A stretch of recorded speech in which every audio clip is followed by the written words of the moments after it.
రాజనీతిని లోకరక్షగా రూపేత రఘువంశకవ్యం రచన చేసి అతి మధురముగా ఋతురాగమాలిక ప్రకృతి వీణయమీటి పాటపాడి ప్రథిత కుమార సంభవగాథలో సత్య శివ సుందర ప్రేమ శిక్ష సాడి అఖిల పురాణేతిహాస శాస్త్రజ్ఞాన సర్వకళా కీర్తి జగతి మించి ఆర్షధర్మమే కవితాత్మయైన మహిమ భావుకుల నెల్ల కవి యశ ప్రార్థులుగను చేయగలిగిన వాగర్ధసిద్ధులగుట తమకు కవి కుల గురు బిరుదము తగును తగును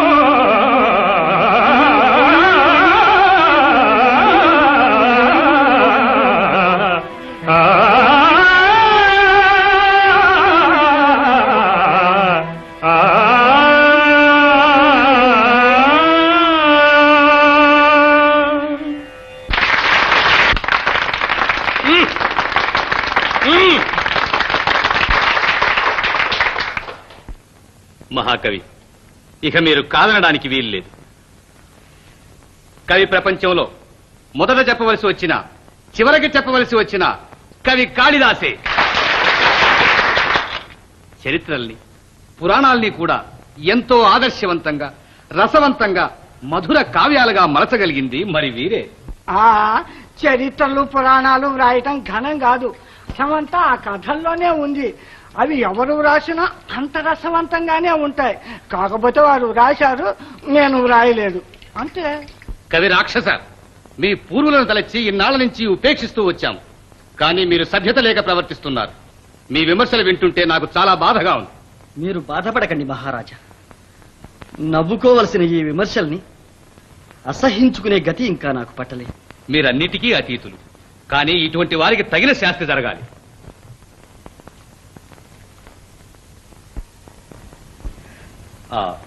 మహారాణి సమయానికి జ్ఞాపకం చేశారు.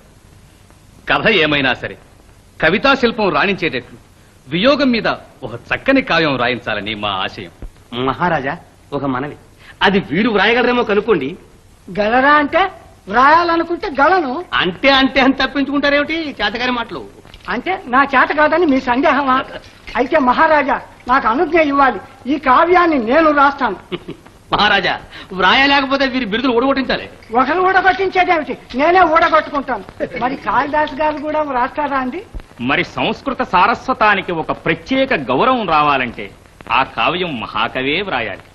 అవును మహాకవి, నేను మహారాణి కూడా ఎన్నాళ్ళ నుంచో అనుకుంటున్నాం ఈ కావ్యం మీ చేత వ్రాయించాలని. ఏమంటారు?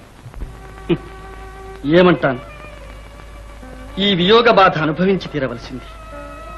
ఇక తీరికగా కూర్చొని ముచ్చటగా కావ్యం రాయాలంటే ఏం సెలవిప్పించండి.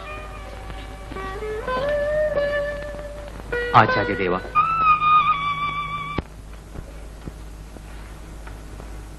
నేను అనురాగం అభినయిస్తే మీరు వియోగం అనుభవిస్తున్నట్టున్నారే. ఫోన్లేండి, మీ కావ్యానికి పట్టు చిక్కితే అంతే చాలు. కావ్యమా? నా బ్రతుకే ఒక కావ్యంగా ఉంది. ఏమిటి కవిస్త్రీ అలా ఉన్నారు? ఎలా ఉన్నా ఇక నా జీవితం ఇలా గడపవలసిందేగా. అందుకు విచారం ఎందుకు? సంతోషంగా నేను మిమ్మల్నే సేవించుకుంటాను. ఇక నా కళారాధనంతా మీకోసమేననుకోండి.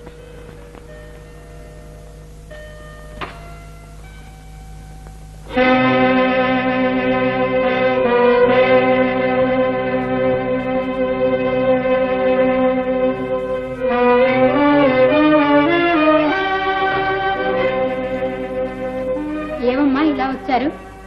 ఏమీ లేదు, వారిని చూడాలి. వారంటే కాళిదాసు గారేగా.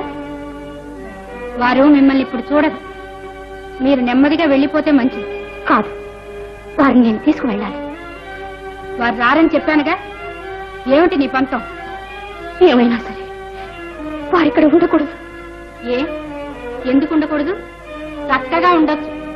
మీకు తెలియదేమో, నేను వారిని ప్రేమిస్తున్నాను, వారు నన్ను ప్రేమిస్తున్నారు.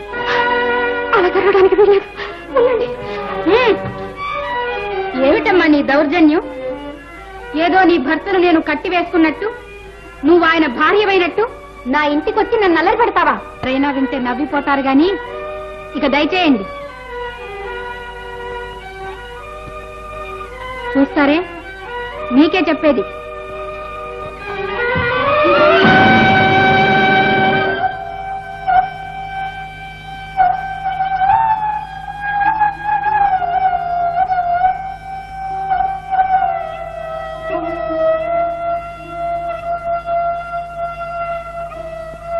విలాసవతి, ఏమిటి స్త్రీలు ఇలా ఆవేశపడితే నేను సహించలేను.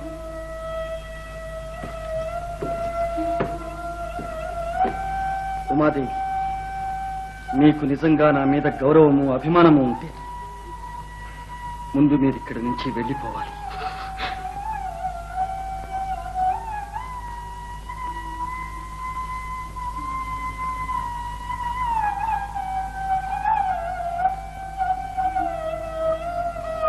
ఏమిటో పాపం, ఆ స్థితి నాకు అర్థం కావటం లేదు.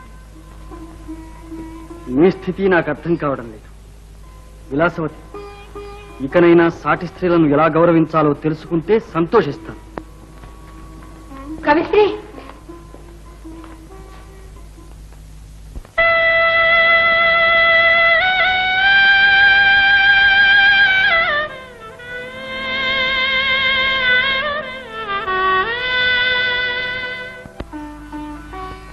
ఉమాదేవి,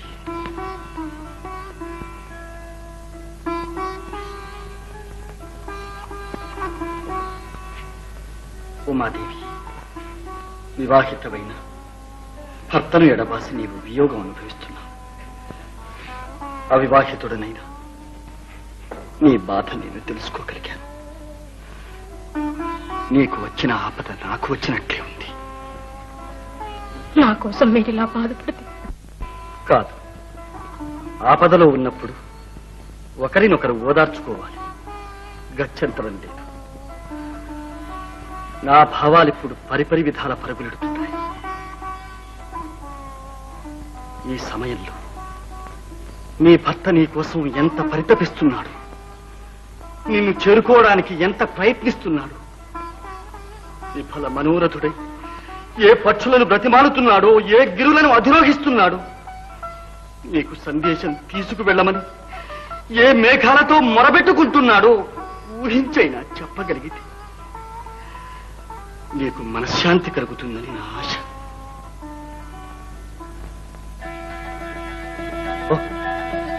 మేఘ సందేశం, వియోగ కావ్యం నీకోసం వ్రాస్తా. అవును, నీకోసమే వ్రాస్తా.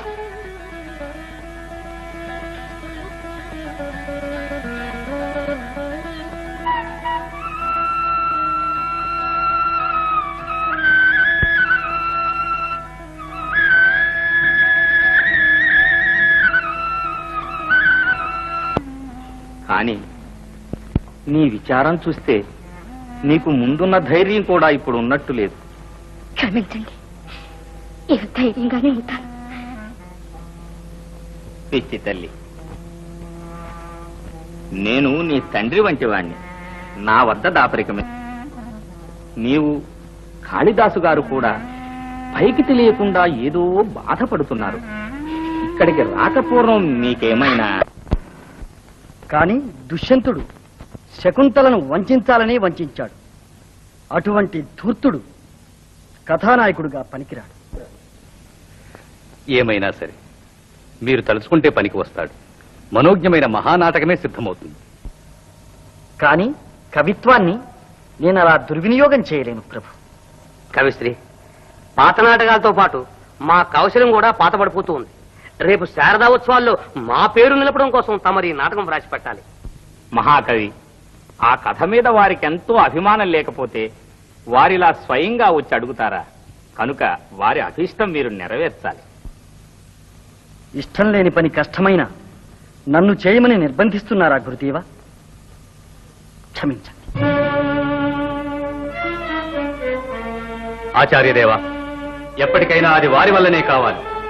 వారు కాదన్నా నా సంకల్పం మాత్రం ఎన్నటికీ వృధా కాదు. వారు శకుంతల నాటకం వ్రాసి ప్రదర్శించినప్పుడే నేను తిరిగి వారిని దర్శించేది.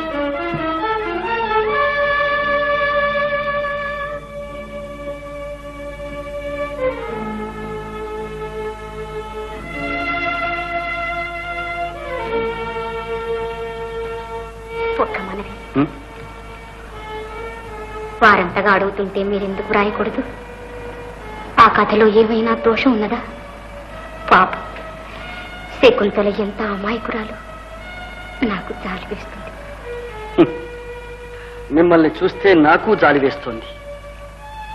ఆ సీతాదేవి నాటి నుంచి చూస్తున్నాను. మీ స్త్రీలకు భూదేవిని మించిన సహనం ఉంది. అది దోషమంటారా? అవును, అందుకే పురుషులంత సులభంగా మిమ్మల్ని వంచగలుగుతున్నారు. ఆ వంచనలో అందరినీ మించినట్లు నిండు కొలువులో భార్యనే భార్య కాదన్న భర్త దుష్యంతుడొక్కడే. పురుష జాతికే కళంకం. ఏ కారణంతోనూ విడిచిపెట్టడము కాదు, చనిపోవడము కాదు, బ్రతికుండి బుద్ధిపూర్వకంగా భార్యనే భార్యవు కాదన్న ఆ భర్తను ఒక కథానాయకునిగా చాటి లోకానికి ఎలా చూపించమంటాం? ఎలా ఏముంది? ఏ శాపము పరము మనస్సుకు మరుపు కలిగి భార్యను గుర్తుపట్టలేని స్థితిలో ఉంటే ఆ భర్త దోషమే ఉంటుంది. ఓ, అద్భుతంగా ఉంటుంది. ఉమాదేవి, ఇక నాటకం నడిపిస్తాను చూడండి. శాకుంతలం, అభిజ్ఞాన శాకుంతలం.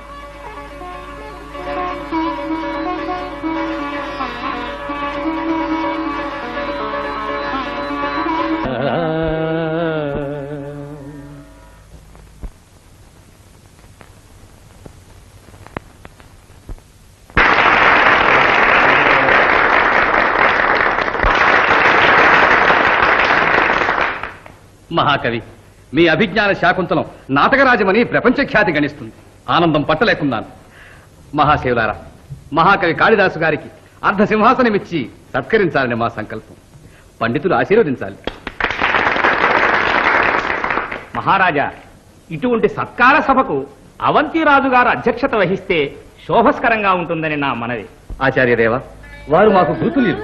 ఇప్పుడే ఆహ్వానం పంపిద్దాం. నీవు స్త్రీవి గనుక నా కష్టం తెలుసుకోగలవని చెప్తున్నాను. నేనొక కారణంగా ఇలా రహస్యంగా ఉండవలసి వచ్చింది. నీ రహస్యం నాకు తెలుసులే అమ్మా. మగవేషం కట్టి కాళిదాసు గారిని వెంటాడుతూ రావడం, ఆత్మహత్య నటించి ఆయన మనస్సును కరిగించడం, శిష్యురాలివిగా సేవిస్తూ ఆయనకు ఏమందో